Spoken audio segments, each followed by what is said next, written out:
nous raconter l'histoire du film. So maybe you can talk to us a little bit first about the film itself, the idea for the film, the story, where does it come from? And if I'm not mistaken, it was a short film at first, so maybe you can explain us the differences, the transition between the short and the long format. Yes, so I've been working on the film since 2016, and I've lived in Los Angeles basically all of my adult life, and really the last 10 years I've noticed the city change a lot. And there were a lot more people in my neighborhood living in their cars, sleeping in their cars and going to work, and you would see people trying to live their lives in a quote-unquote normal way, but I would see them return to their cars every night, and I was sort of wondering if that had happened to me, how I would navigate that, and who would I tell, and what my safety net would look like. So it really interested me, this idea of telling a story of someone who was, living this kind of life, but not a drug addict, or not in any kind of stereotypical portrayal.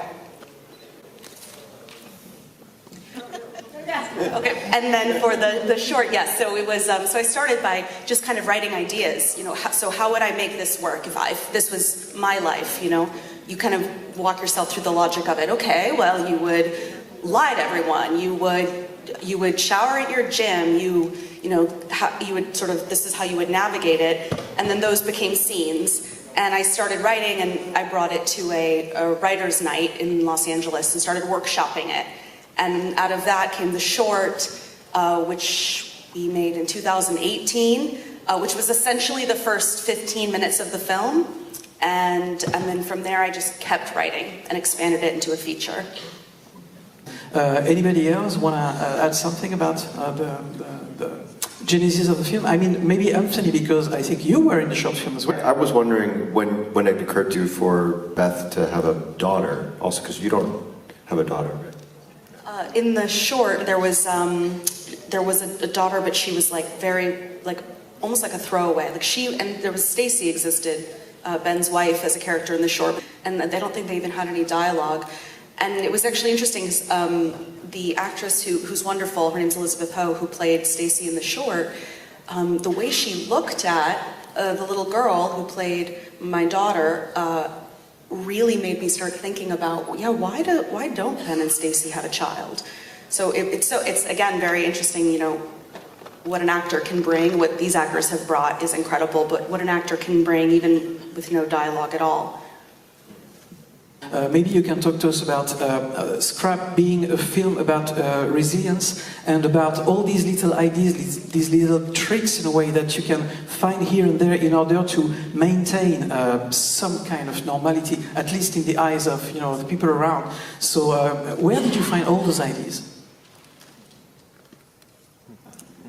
I guess just my imagination. I mean, sort of walking yourself through the logic of it. And that's my favorite thing about writing. It's wonderful to just sit and imagine for hours. And some of it's very bad, and hopefully at the end of it, there's something productive that came out of it that you can, go back and build on through subsequent drafts. Pour un long métrage. So maybe now you can talk to us about the casting, and maybe the cast can talk to us about their own experience in the film, Lana and Anthony. So where did you find them? And of course, the other question would be for them. How did you prepare yourself for that role? And maybe you can explain us how did you work to portray these characters?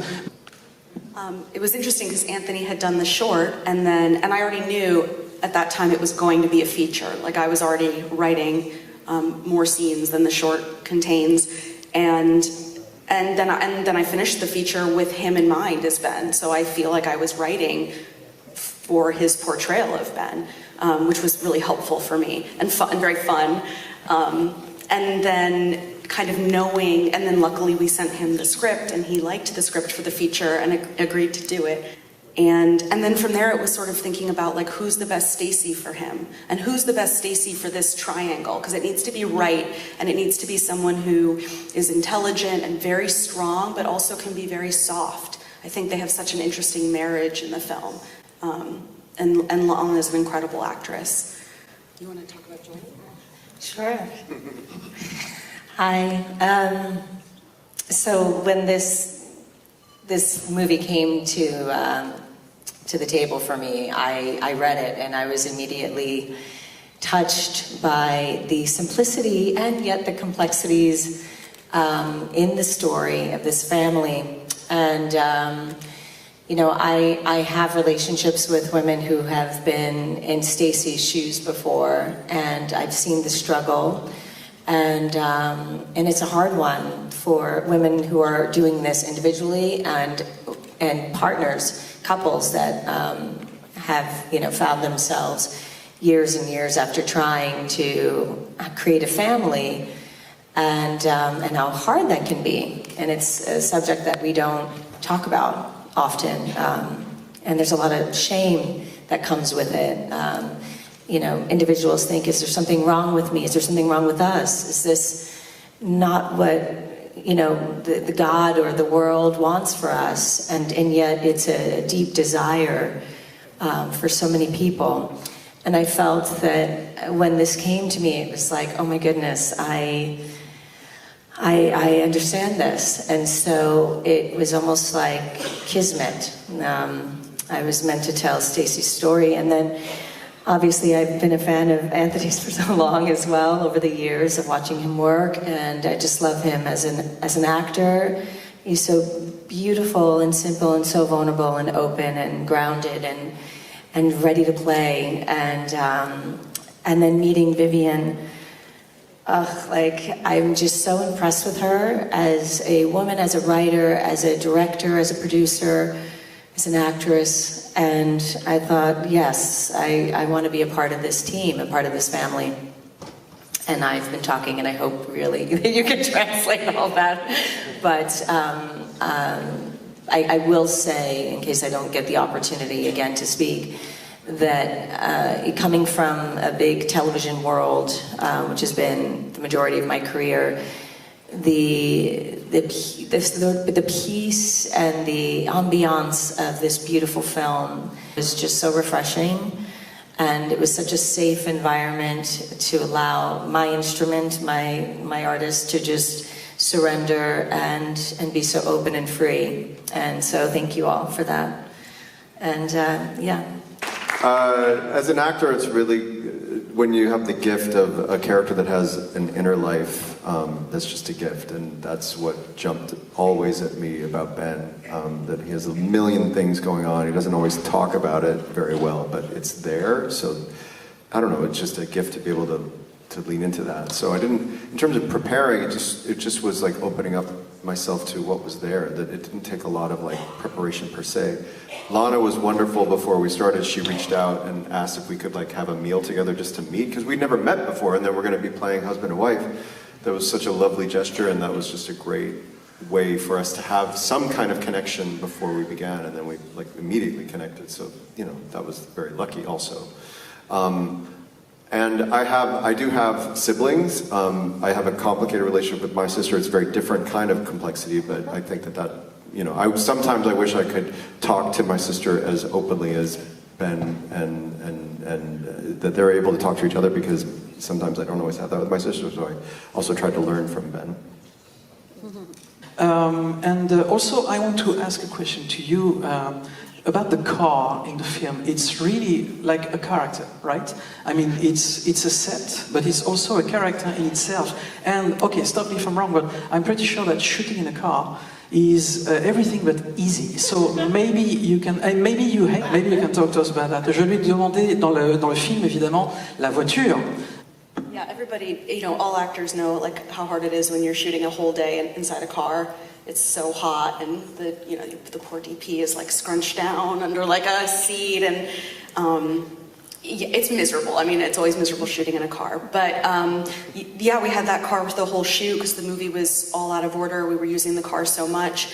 But I remember being sad at the end of the movie when we had just rented the car for the production, and then we returned the car, and it was like, bye-bye. Like, even, before the filming started, our production designer had the car, and I was coming over and like weighing in on the various, trash and props that are in the car, and we just like spent a lot of time looking at the car and But then to make our lives harder, we decided more cars. Everybody gets a car, more scenes in cars, and then my ex-character, he had a car. I mean, it was too many cars. I don't think I'd ever purposely write that many scenes in cars ever again. Can you explain the meaning of scrap? Why the film title is scrap? I liked it, the word, I like that it has so many meanings that all seemed applicable to the themes of the film. I like that as a verb, to scrap, there's like a battle happening between all of the characters, within them, with each other. They're all scrapping with each other. They're all very scrappy too, right? These are survivors. These are people who are hanging on and trying to keep moving their lives forward to achieve their dreams. And then as a noun, a scrap, like a table scrap, like the last little bit of food, the last little morsel. And, I think all the characters kind of have this like last thing that they're hanging on to, that they've kind of built their dreams and hopes around, like for Beth, it's like, if no one knows the truth, it's my one thing, as long as no one knows that. And I think that between the two of them, they're like, well, if I just don't have to tell them this one secret, that like, I really want this, or I really don't want this, like, that they just can kind of bury it. So it's that thing that they kind of have to bring out and deal with over the course of the movie. Et cette session de Q&A est terminée. This Q&A is now over. Vous pouvez de nouveau applaudir l'équipe de Film Scrap. Merci. Thank you.